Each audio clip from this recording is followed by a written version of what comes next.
I am happy to join with you today in what will go down in history as the greatest demonstration for freedom in the history of our nation.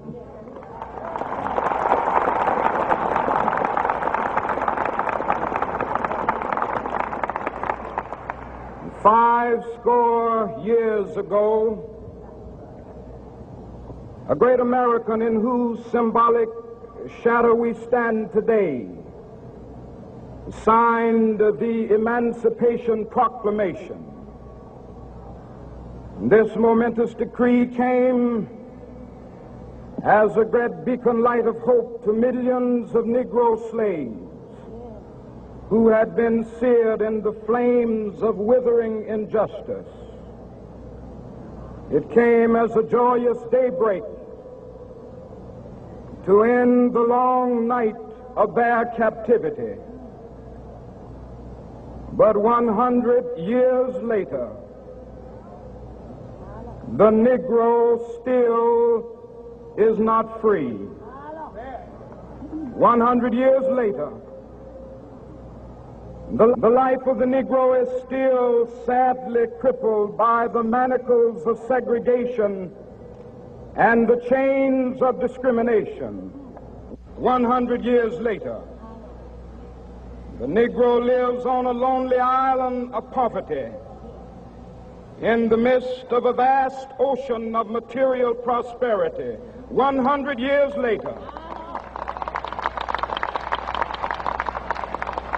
the Negro is still languished in the corners of American society and finds himself in exile in his own land.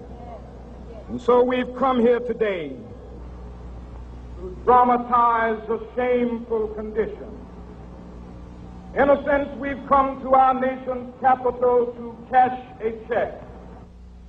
When the architects of our republic wrote the magnificent words of the Constitution and the Declaration of Independence, they were signing a promissory note to which every American was to fall heir. This note was a promise that all men, yes, black men as well as white men, would be guaranteed the unalienable rights of life, liberty, and the pursuit of happiness. It is obvious today that America has defaulted on this promissory note insofar as her citizens of color are concerned. Instead of honoring this sacred obligation, America has given the Negro people a bad check, a check which has come back marked insufficient funds.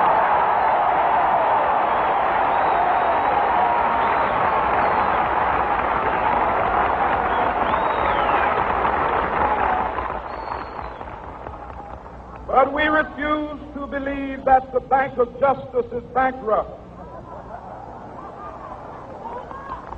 We refuse to believe that there are insufficient funds in the great vaults of opportunity of this nation. So we've come to cash this check, a check that will give us upon demand the riches of freedom and the security of justice.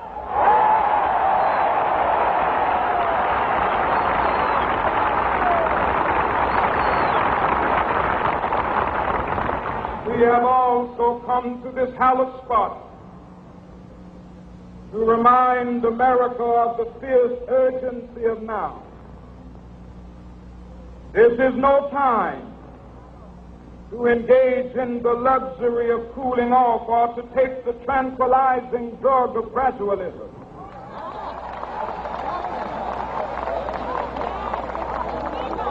Now is the time to make real the promises of democracy. Now is the time to rise from the dark and desolate valley of segregation to the sunlit path of racial justice. Now is the time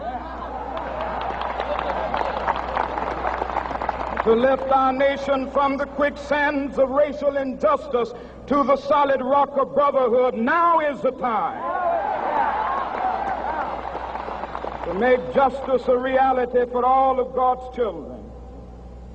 It would be fatal for the nation to overlook the urgency of the moment. This sweltering summit of the Negro's legitimate discontent will not pass until there is an invigorating autumn of freedom and equality. 1963 is not an end, but a beginning. Those who hope that the Negro needed to blow off steam and will now be content will have a rude awakening if the nation returns to business as usual.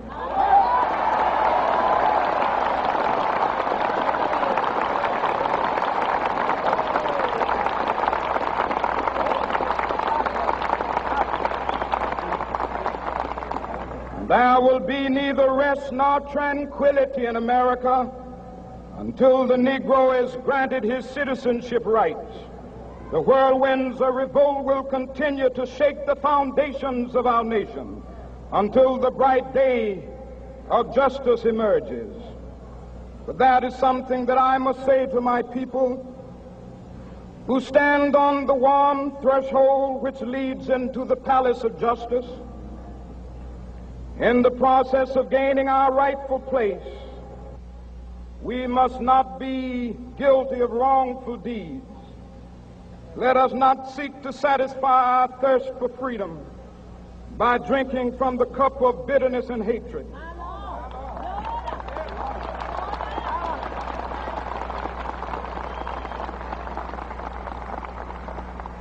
We must forever conduct our struggle on the high plane of dignity and discipline.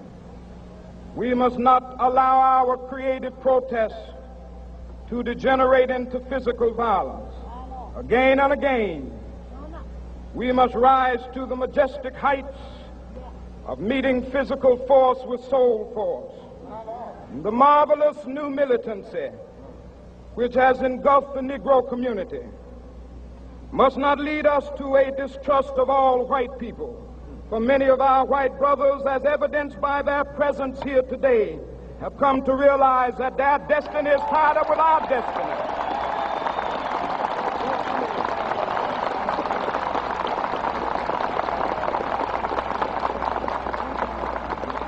And they have come to realize that their freedom is inextricably bound to our freedom. We cannot walk alone. And as we walk, we must make the pledge that we shall always march ahead. We cannot turn back. There are those who are asking the devotees of civil rights, when will you be satisfied?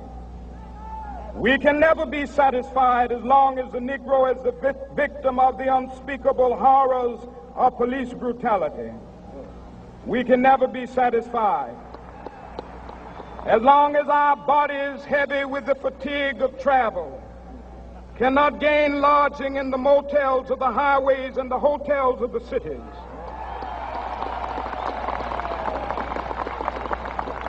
We cannot be satisfied as long as the Negro's basic mobility is from a smaller ghetto to a larger one.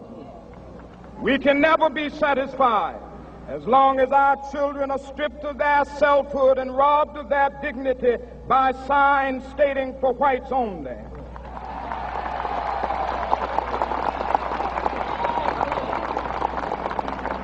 We cannot be satisfied as long as a Negro in Mississippi cannot vote and a Negro in New York believes he has nothing for which to vote.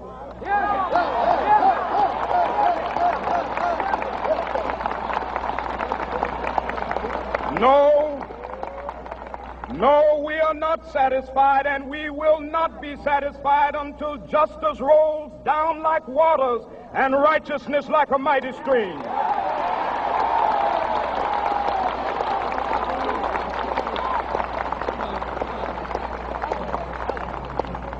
I am not unmindful that some of you have come here out of great trials and tribulations.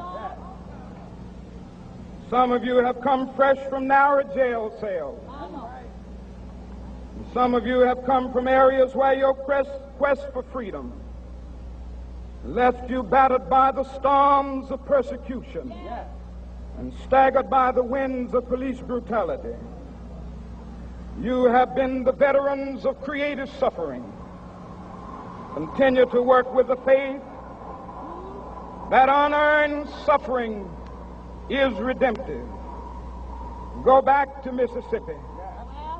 Go back to Alabama. Go back to South Carolina. Go back to Georgia. Go back to Louisiana. Go back to the slums and ghettos of our northern cities. Knowing that somehow this situation can and will be changed. Let us not wallow in the valley of despair. I say to you today, my friend,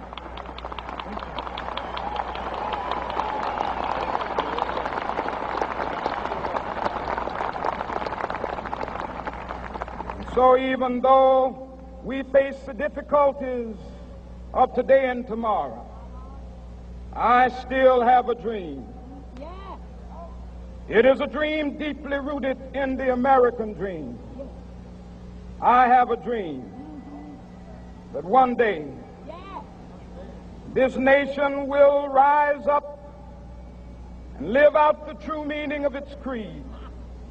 We hold these truths to be self-evident, that all men are created equal.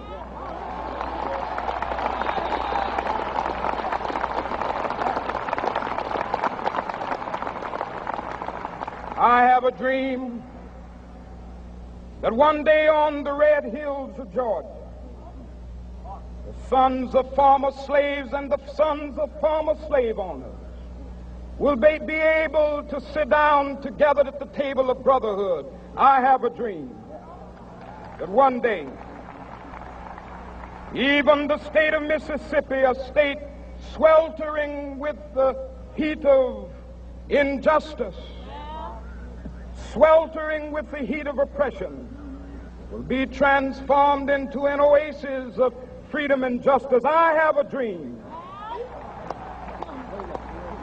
that my 4 little children will one day live in a nation where they will not be judged by the color of their skin, but by the content of their character. I have a dream today.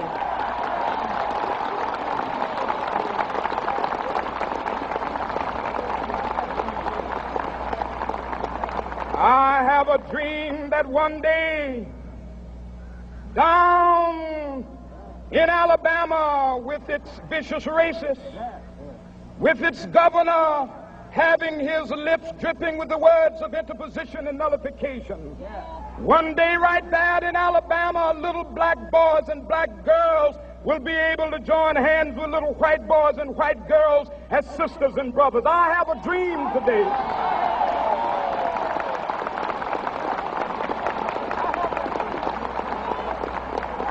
I have a dream that one day every valley shall be exalted, and every hill and mountain shall be made low, the rough places will be made plain, and the crooked places will be made straight, and the glory of the Lord shall be revealed, and all flesh shall see it together. This is our hope. This is a faith that I go back to the South with. With this faith, we will be able to hew out of the mountain of despair a stone of hope. With this faith, we will be able to transform the jangling discords of our nation into a beautiful symphony of brotherhood. With this faith, we will be able to work together, to pray together, to struggle together, to go to jail together, to stand up for freedom together, knowing that we will be free one day. This will be the day. This will be the day when all of God's children will be able to sing with new meaning, my country, tears of thee. Sweet land of liberty, of thee I sing. Land where my fathers died, land of the pilgrim's pride. From every mountainside, let freedom ring. And if America is to be a great nation, this must become true. And so let freedom ring. From the prodigious hilltops of New Hampshire, let freedom ring. From the mighty mountains of New York, let freedom ring. From the heightening Alleghenies of Pennsylvania, let freedom ring. From the snow-capped Rockies of Colorado, let freedom ring. From the curvaceous slopes of California. But not only that, let freedom ring from Stone Mountain of Georgia. Let freedom ring from Lookout Mountain of Tennessee. Let freedom ring from every hill and molehill of Mississippi, from every mountainside. Let freedom ring. And when this happens, and when we allow freedom ring, when we let it ring from every village and every hamlet, from every state and every city, we will be able to speed up that day when all of God's children, black men and white men, Jews and Gentiles, Protestants and Catholics, will be able to join hands and sing in the words of the old Negro spiritual, free at last, free at last. Thank God Almighty, we are free at last.